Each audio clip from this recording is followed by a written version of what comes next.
You are now entering the Rawrrzone.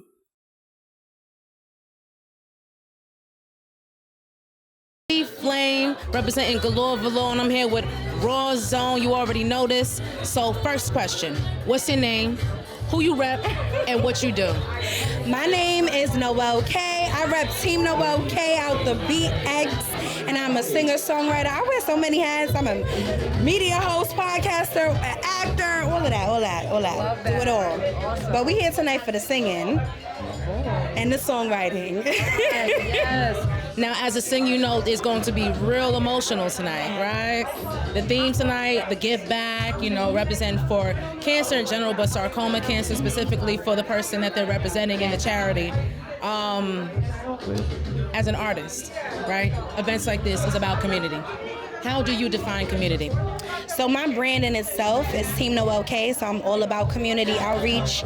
I'm a behavioral therapist outside of what I do creatively. I'm a teacher, so I'm always pouring into the communities that serve me. I was very fortunate from a child to be able to exercise my gifts, figure them out, have a family that was super supportive of my journey, so I could stand here today and talk to you. So events like this, charity shows, what we're doing for Shawn, and all of his village and his family. It's just what I love to do. These are my favorite kind of shows. It's a favorite way for me to show up and exercise my voice and just stand for something. So, yeah, that's what I'm all about. Awesome. I love that. And you're also a teacher. Yes. Okay. So I teach all grades. COVID really put me in that position.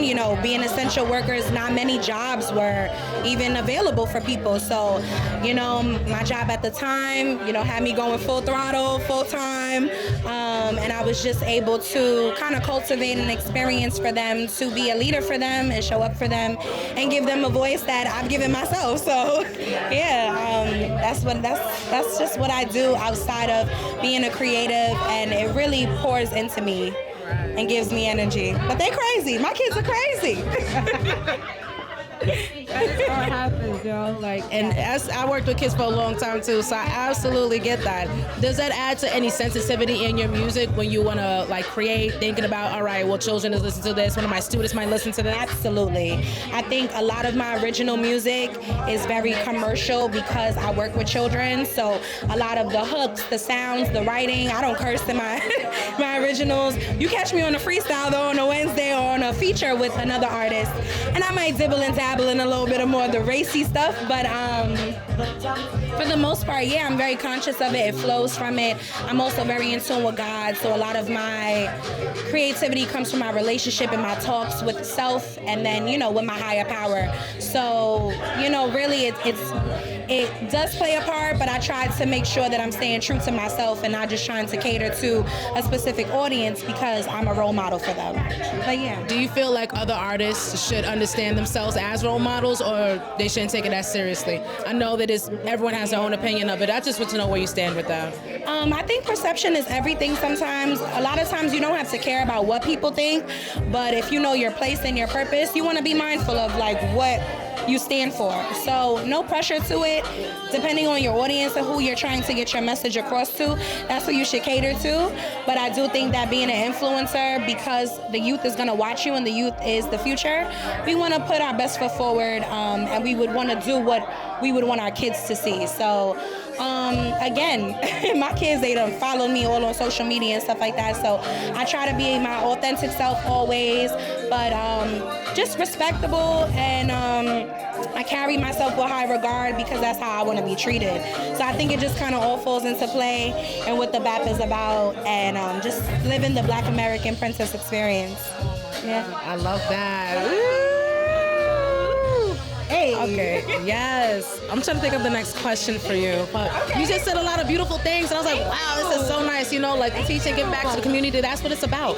Even if you don't put it in your music, the fact that you give back as a teacher is that community also. Every day. Literally, I will play. The first way I build rapport with my students is showing them what I do outside of the building. I'll throw in my music videos just so they can get a glimpse of a real human. We put on these hats, we wear these faces, poker faces classes all the time or going through things as teachers. And that too, and just having to follow a guideline that we may not always even agree with. So any way that I can show them my true and authentic self, that's what I stick to, because that's what I want them to do. I don't want them to be anything less, always more. Oh, I love that. Oh my goodness. Awesome. So, and what are the ways, I would ask this question. I know you brought up that you had a family unit that gave you that, but was there any other moments that your community saved you in any ways in your life that you're willing to share? I would say outside of my family, it would also be like the staff, faculty in my school and institutions that I was in that really loved me. Like they saw my energy, they saw my light, and they were like, come here, girl. And just that covering, that protection, and always giving me a safe space to freely express myself, I think has been my saving grace to getting through a lot of the other obstacles and milestones as a musician, as an independent artist in the music business, like just facing so many things and having to make tough decisions and saying, is this enough sacrifice? Is this sacrifice something I'm willing to stick with for the rest of my life? So I would say it was even just my village, my entire village pouring into me. Even right now, going through a huge transition being 30, like I can't imagine anything else to give my, thanks to, gratitude to, outside of, like I told you, my relationship with God, but to my village, just being there for me, my friends, just so many, just people I look up to, just being my saving grace and affirmations to what I'm doing for myself. Mm-hmm. Do you have any instances where you lost family members to illnesses, if you're willing to share? Yes. Lost family members to illnesses. Prostate cancer runs in my family. Breast cancer runs in my family. Diabetes runs in my family. And those things turn into other terminal diseases. But I think the biggest loss for me was my dad. And it wasn't an illness or a disease, but he did have a car accident that he didn't fully recover from. And that took a toll on my entire life. I'm literally standing in the 10th decade of healing and grieving, but just asking for freedom from the shackles of how that's affected my life and just letting my pain turn into my purpose. So yeah, I would say that's why I like to pour into spaces like this, because you just never know what people are going through behind what they show, especially when they're giving their gift out, singing, rapping, dancing, anything that you do creatively. You just never know, like, what's behind those creators and what they're going through. So always trying to pour into spaces like this and give back is a motto of mine. You better talk about it. Talk about it. What would be some of your words of encouragement for some people that also experience loss? My condolences, by the way. Thank you. That experience loss and then go through the holidays. Usually the holidays are the hardest times to remember these family members. So what would be some of your words to people right now? I would say, being that the holidays are like the most extreme times, I think after summer I'm always like in this gloom because I know what's to be expected when you're sharing these moments and these times with family, and some people aren't there. But I would say remember that it's not happening to you. What has happened with the person that you lost is between them and God. What's happening to you is an experience that you have to learn from and to keep going. Just never give up. I think if I gave up because of my losses, I would be doing a disservice to myself. So I'm just very appreciative that I've been able to keep my head above water and have so many blessings and a testimony to speak to. This was a beautiful interview. I love your spirit. I love your spirit. I really can't wait to see you perform again. Yes, I'm very excited. This was a full circle moment to be in front of you. See, like, it's been a few years. I remember you had your short haircut. You was out here, so thank you.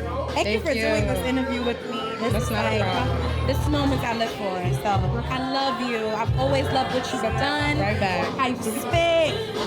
It's another writer. Okay. Thank you. Thank you for this time. Seriously. Last time you got to get me teriyaki. I can't do this. All right. Last time, let the people know what's your name, what you do, and who you rep. This is Noelle Kay, the BAP, the Black American Princess from the BX. You can follow me anywhere at the Noelle Kay. That's TheNoelKay. LLEKAY. Love y'all. Bye, team.